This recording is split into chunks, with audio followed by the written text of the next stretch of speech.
Hello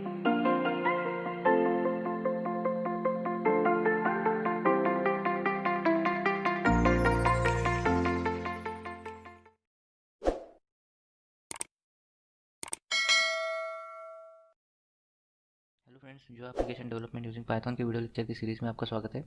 calculator development using inter Python की video lecture की series का ये पार्ट नंबर 4। प्रीवियस पार्ट में हमने देखा था कि हमने कैसे डिजिट्स और मैथमेटिकल ऑपरेशंस के हमें जो लगने वाले सिंबल्स है उसके बटन्स का कोड हमने एग्जीक्यूट किया था, सो दैट हम अगर उन बटन पे क्लिक करें तो वो जो सिंबल है, वो जो डिजिट है, वो हमारे एंट्री में दिखना चाहिए। ठीक है, सो आई होप कि आपने ये सब प्रोविज़न अभी तक कर लिया होगा, ये सब कोड कर लिया होगा। ठीक है, सो एक बार मैं इसको रन करके दिखा देता हूँ। तो आप यहाँ पे देख सकते हैं कि मैं कोई भी अगर बटन प्रेस करता हूँ, फिर वो मैथमेटिकल ऑपरेशन का सिंबल हो, ठीक है, या कोई डिजिट हो, वो हमें यहाँ पे एंट्री विजेट में डिस्प्ले होती है, दिख रही है। ठीक है, अभी हमने क्लियर से लेकर तो ये मॉड्यूलस के ऑपरेशन तक के सब बटन्स का जो कोड है वो कर लिया। ठीक है, अभी हम यहाँ पे जो भी मैथमेटिकल एक्सप्रेशन एंटर करने वाला है, सपोज मैंने एंटर किया है 7+3। ठीक है, सो इसको मुझे अगर कैलकुलेट करना है तो मुझे इक्वल टू का हम बटन जो है हर कैलकुलेटर में देखते हैं, तो हम इसको प्रेस करके हमें इस मैथमेटिकल एक्सप्रेशन का आंसर मिलना चाहिए। ठीक है, सो अभी तक हमने ये इक्वल टू मतलब ये आंसर देने वाली जो हमारी बटन है इसका अभी तक कोड नहीं किया। ठीक है, तो इस पार्ट में हम ये इक्वल टू के बटन का कोड जो है वो यहाँ पे करने वाले हैं। ठीक है, सो चलिए फिर अभी की कोडिंग स्टार्ट करते हैं। तो मैं यहाँ पे बेसिकली कह रहा हूँ कि यहाँ पे जो कुछ भी मैथमेटिकल एक्सप्रेशन आएगा, ठीक है, उसको मैं जैसे ही इक्वल की बटन प्रेस करता हूँ, इस मैथमेटिकल एक्सप्रेशन का हमें आउटपुट या फिर इसको कैलकुलेट करके जो आंसर आता है वो हमें यहाँ पे हमारे इंटरमीडिएट में डिस्प्ले होना चाहिए। ठीक है, जैसे कि आप बाकी कैलकुलेटर्स में देखते हैं। ठीक है, सो फिर हमें क्या करना है कि हम जैसे बोल रहे हैं कि हम ये इक्वल टू साइन वाली बटन क्लिक करते हैं तो हमें ये एक्सप्रेशन कैलकुलेट या इवेल्युएट करके मिलना चाहिए। ठीक है, सो फिर हम ये कैसे करेंगे देखेंगे। ठीक है, सो यहाँ पे बटन क्लिक करने के बाद ऑपरेशन परफॉर्म होना चाहिए। सो जब भी हमें कोई ऑपरेशन बटन क्लिक करने के बाद चाहिए, ठीक है, सो हमें एक एट्रीब्यूट सेट करना होता है। सो ये जो इक्वल टू मतलब आंसर वाली जो हमारी बटन है, ठीक है, ये सबसे आखिरी की बटन है। ठीक है, सो इसके कंस्ट्रक्टर में मुझे एक एट्रीब्यूट सेट करना है। बटन क्लिक के लिए हम एट्रीब्यूट सेट करते हैं कमांड। ठीक है, और हम कहते हैं कि जैसे ही मैं कमांड को प्रेस करूँ वो एक्सप्रेशन जो है मैथमेटिकल वाला जो इंटरमीडिएट में दिख रहा है वो इवेल्युएट होकर उसका आंसर मिलना चाहिए। ठीक है, सो जब भी आपको बटन क्लिक पे कोई ऑपरेशन परफॉर्म करना है तो आपको वो करना पड़ता है थ्रू एनी फंक्शंस। ठीक है, सो यहाँ पे हमें एक फंक्शन कॉल करना पड़ेगा। चलो हम उस फंक्शन को नाम दे देते हैं आंसर। ठीक है, सो अभी यहाँ पे आंसर में मुझे एरर मिल रहा है बिकॉज आंसर को अभी तक हमने डिफाइन नहीं किया। तो चलिए फिर आंसर जो हमारा फंक्शन है उसको डिफाइन करते हैं।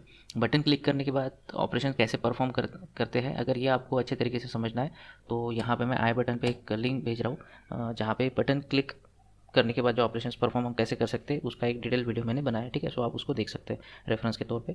सो यहाँ पे हम आंसर नाम का जो हमारा फंक्शन है वो अभी हम यहाँ पे डेवलप करेंगे। ठीक है, सो आंसर, अब जैसे कि हमने देखा था ये सेट बटन में हमको एक्चुअली वैल्यू सेट करनी थी हमारे इंटरविजिट में, तो इस वजह से हमको जो बटन क्लिक कर रहे हैं उसकी वैल्यू आ रही थी बटन क्लिक के बाद, तो उस वजह से हमें यहाँ पे पैरामीटर लेना पड़ा। ठीक है, अभी आंसर फंक्शन को डिफाइन करने के लिए हमें कोई पैरामीटर की जरूरत नहीं है। जस्ट मुझे क्या करना है कि जैसे मैं वो इक्वल टू वाली साइन वाली बटन प्रेस करूँ तो जो कुछ भी मैथमेटिकल एक्सप्रेशन हमारे इंटरविजिट में होगा उसका इवेल्यूशन, उसका कैलकुलेशन होना चाहिए। ठीक है, सो मैं कह रहा हूँ कि मुझे जो है जो मैथमेटिकल एक्सप्रेशन यहाँ पे मिलने वाला है वो इवेल्यूएट हो सके। ठीक है, सो एक बार मैं आपको एक कैलकुलेटर रन करता हूँ। ठीक है, तो जस्ट अ सेकंड, यहाँ पे अभी कोड नहीं लिखा है इसलिए एरर दिखा रहा है। ठीक है, सो यहाँ पे फिलहाल मैं पास लिख लेता हूँ। ठीक है, सो मैं जैसे क्लिक करता हूँ यहाँ पे, जैसे ये आउटपुट देख सकते हैं हम कैलकुलेटर। ठीक है, अब मैं कह रहा हूँ कि 7+3 अगर मैं यहाँ पे करूँ तो इसका आंसर मुझे मिलना चाहिए। ठीक है, सो अभी फिलहाल में अगर आप ये देखेंगे कि ये जो मैथमेटिकल एक्सप्रेशन है 7+3, ये फिलहाल में वैल्यू है ए की, क्योंकि हमने देखा है कि जो कुछ भी टेक्स्ट होता है हमारे इंटरमीडिएट में उसको एक्सेस करने के लिए अभी हमने उसको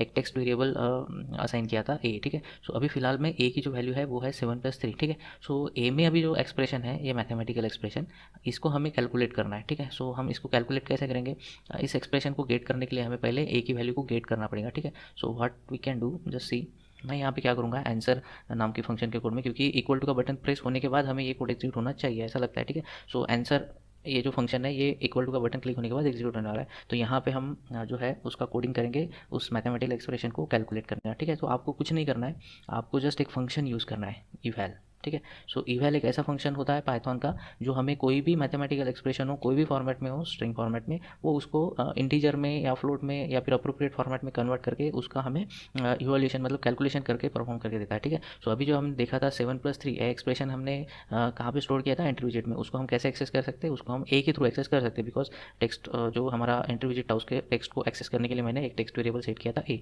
ये अभी हमने प्रीवियस सब पार्ट्स में इसको देखा है। ठीक है, सो जस्ट मैं क्या करूँगा, इवैल फंक्शन को हमें वो मैथमेटिकल एक्सप्रेशन पास करना है, कौन सा 7+3, तो वो एक्सप्रेशन फिलहाल में किसके पास है, वो है ए के पास।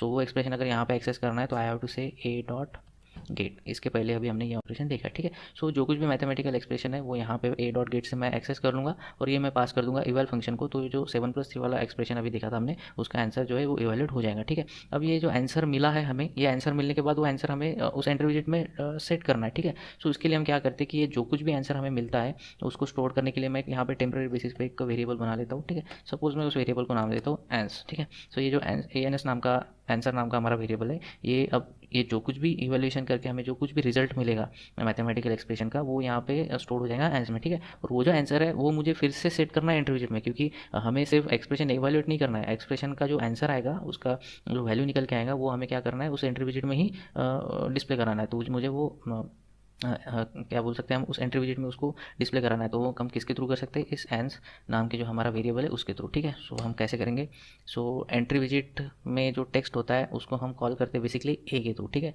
सो हमें ए की वैल्यू सेट कर देना है, ठीक है। So what I have to do, I have to say a dot set. अब ए में हमें कौन सी वैल्यू सेट करना है, जिसको हमने कैलकुलेट किया है, कैलकुलेट की हुई वैल्यू किस में स्टोर्ड है, इस वेरिएबल में। सो हम जस्ट यहाँ पे बोल देंगे एन एस, ठीक है। सो यहाँ पे क्या हो रहा है कि जैसे ही मैं इक्वल टू का बटन कैन से क्लिक कर रहा हूँ, सो ये आंसर नाम का फंक्शन जो है वो एग्जीक्यूट हो रहा है।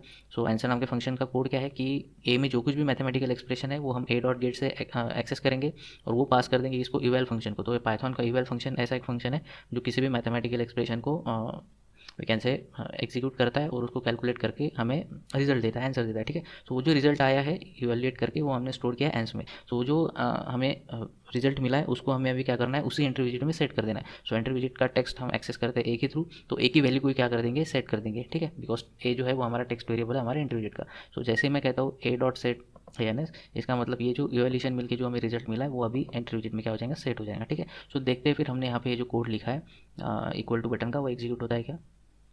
तो देखिए मैम यहाँ पे हमारा कैलकुलेटर दिख रहा है। अभी मैं वही एक्सप्रेशन यहाँ पे आपको एग्जीक्यूट करके बताता हूँ, 7+3। और जैसे मैं अभी इक्वल टू की साइन को क्लिक करूँगा तो आप देख सकते हैं कि वैल्यू 2 के मुझे 10 जो है आंसर यहाँ पे मिल रहा है, ठीक है। मैं फिर से नया कोई एक्सप्रेशन यहाँ पे एग्जीक्यूट करके देखता हूँ, 2, ठीक है। अगर मैं यहाँ पे इसको इक्वल करता हूँ तो देखो मुझे आंसर मिल रहा है, ठीक है। और एक ऑपरेशन देख लेंगे, 9 - सपोज 5, ठीक है, इक्वल टू करके देख। तो देखिए आपको हर मैथमेटिकल एक्सप्रेशन का जो है आंसर यहाँ पे प्रॉपरली मिल रहा है, वहीं पे एंट्री विजेट पे डिस्प्ले हो रहा है, ठीक है। सो इस पार्ट में इतना ही। अब आप देख सकते हैं कि आपने एक पूरा जो जीयूआई बेस्ड कैलकुलेटर है पाइथन के किंटर मॉड्यूल का यूज़ करके आपने डेवलप कर लिया है, ठीक है। सो इस पार्ट में तो इतना ही। नेक्स्ट पार्ट में हम देखेंगे कि ये जो हमारा डॉट पाई फाइल वाला कैलकुलेटर है, आप देख सकते हैं यहाँ पे जो कैलकुलेटर यहाँ पे दिख रहा है, कैलकुलेटर डॉट पाई।